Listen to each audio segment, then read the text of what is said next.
I live in Mobile, Alabama, and I've got 3 children. Okay. How different was it raising your first child compared to your middle child compared to your last child? Every one of my children is completely different. So it was very different. You had to use different way of disciplining, rewarding, and making things happen with every one of them. Could you give an example? Our first child was a girl, and she was diagnosed to be on the autistic spectrum. So, discipline-wise, she was the perfect child. She never had to tell her twice not to do something. She was just very OCD about following the rules. So, I don't even remember one time where I had to discipline her for anything. The second child was another girl, and she's your typical little girl, and she was actually really You can be good. honest. You can be honest. This is for class. But she was very mischievous, and you had to be very clever the way to discipline her. But rewarding good behavior was the best way to discipline her. And then the third child was a boy, and I learned that the method employed with the other 2 were not working at all. Timeout didn't work. Taking things away didn't work. Rewarding behavior didn't work. And it was definitely my struggle. Okay, now did you ever use corporal punishment? Yes. Okay. With the third child. The third child. What about the first and the second child? I don't really remember. I had the wooden spoon in my car, but I probably slapped their booty once with the wooden spoon and never had to do it again. It was more of a 1, 2, 3 holding the wooden spoon, and they would just listen. Okay. Now, when you used corporal punishment with the third child, would you explain first what they'd done wrong, or would you immediately go for the punishment and then an explanation after? No, you always have to explain first. And I think the problem with people looking at corporate punishment bad, it's because they see corporate punishment as a releasing anger instead of punishment. So it seems like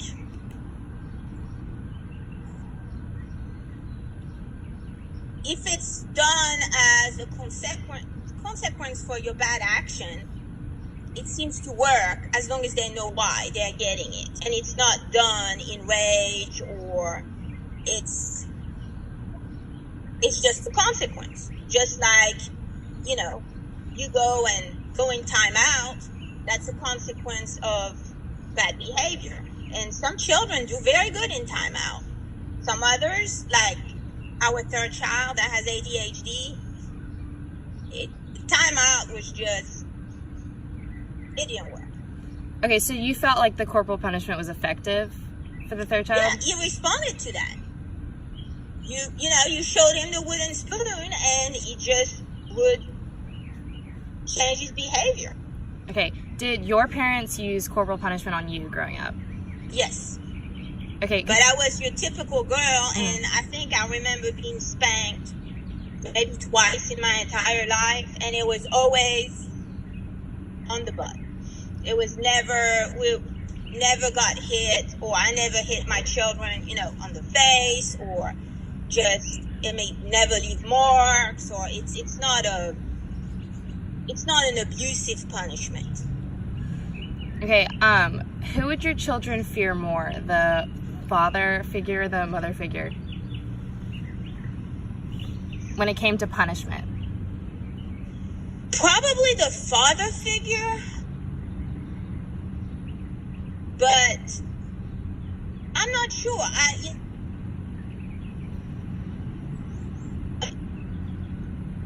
Children who are older, I think the worst punishment for them is to disappoint you.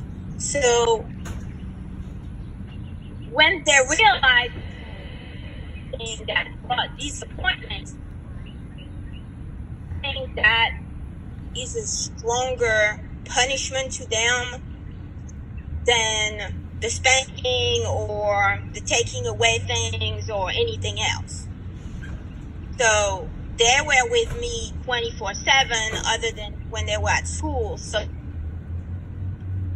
I think they would see my disappointment much more than that they would see the disappointment of father. Okay, is there anything that you wish you would have done differently in raising your children?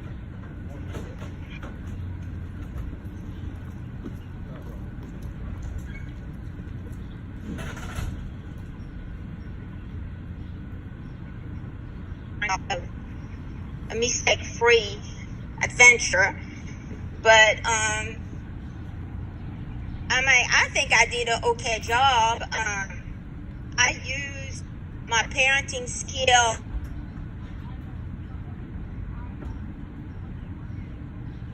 Figured if I did what they did,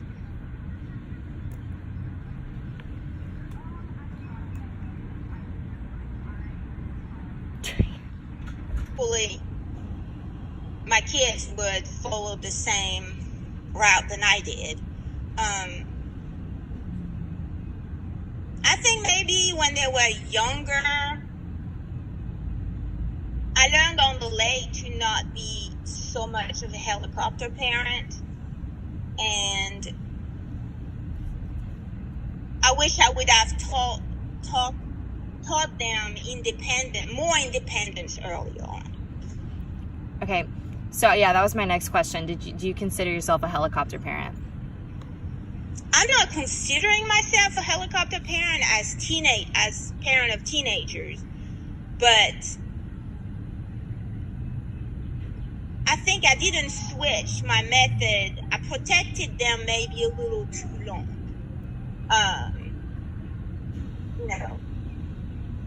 And I guess that's, mother bear.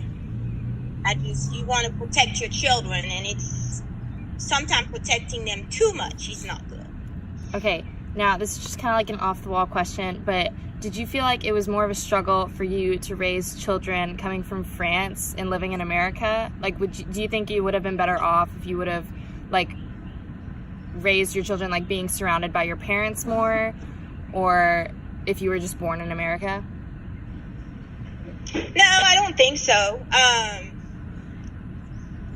There's different customs that maybe a difference between the French children and the American children, but no, you just want to raise your children as being loving individual that respects the rules of law, and that, I'm from the old school. You don't lie, you don't cheat, you don't hurt others, and you do always the best you can at everything you try. And I think that's the most important things you can teach your children. The rest is just details that is not really that important. So now you're an old school mom, you've got some kids that are real grown. Do you look at how other people are parenting now with new children, and do you approve of how the parenting style has changed? No, I do not, and I'm scared for the future generation. So what are you scared about? Children need boundaries. They need to know their limit. They need to know what's expected of them. And today's children seem to never hear no. They're always on the iPad or on the our children not.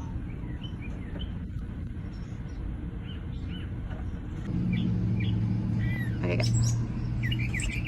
It seems like today's parents are counting on the iPad and the TV to raise their children, and I think that's a big mistake. You've got to read to your children, you got to play with your children, you got to increase their imagination, and we would play pretend, we would play, teachers, and, be mom and dad, and just explorers, and we'd go find bugs, and we'd go get dirty in the yard, and it's just, that's important. And kids that don't do that anymore, they're just so, they become just egocentric. The only thing they have is their iPad and themselves, or their phone and themselves, and they're not aware of what's around them. They can't talk to other people. They're not in touch with real life. Okay, actually, I have one more question. So how do you think we would have turned out differently if you wouldn't have been a stay-at-home mom and you also would have been working? So, like, how do you think that children are developing, and that, like, sometimes they have to have two working parents? You know, do you think that they're not turning out as great as a family that would have a stay-at-home mom or dad? Both of my parents were working. I was lucky enough that my mom and dad had their own business, so I would go from being at school to the business, so I would be with my parents all the time because I could work along them at the shop. But I think it depends on your priority. I think it's harder if both parents are working, but it's feasible. But you would have to really focus on the time you're not at work to be giving it to your children. You cannot just be working and then using your weekend to just have fun.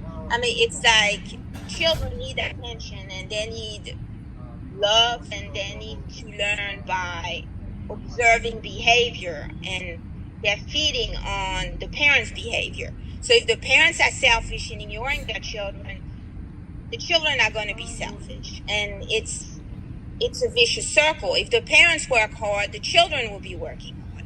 I mean, it's just, children learn by watching. Okay, follow-up question to that as well. How about, like, with nannying? Like, how do you feel about if two working parents have to get a nanny and the nanny ends up raising the children? For 1 year, I had a nanny for helping out because we were building a house. And I think that's probably the biggest regret I've had in raising the children. Why? Because we had the nanny when Zachary out. Dang. The problem came Wait, from, say that again? a lot of his behavioral problem came from the fact that he had the nanny. The nanny would not discipline him, he was running the roost. And so when I'd come home, I'd have to redo everything I was trying to do, and you cannot have, there was no constant reminder of the rules. Right. Okay. And so if you have a nanny, you better make sure that you have a really good nanny. Right. Because it's, for me to have babysitters to help 1 or 2 hours is good, but for having a stranger raising your kid, unless she's like Nanny 911 on the TV show, you're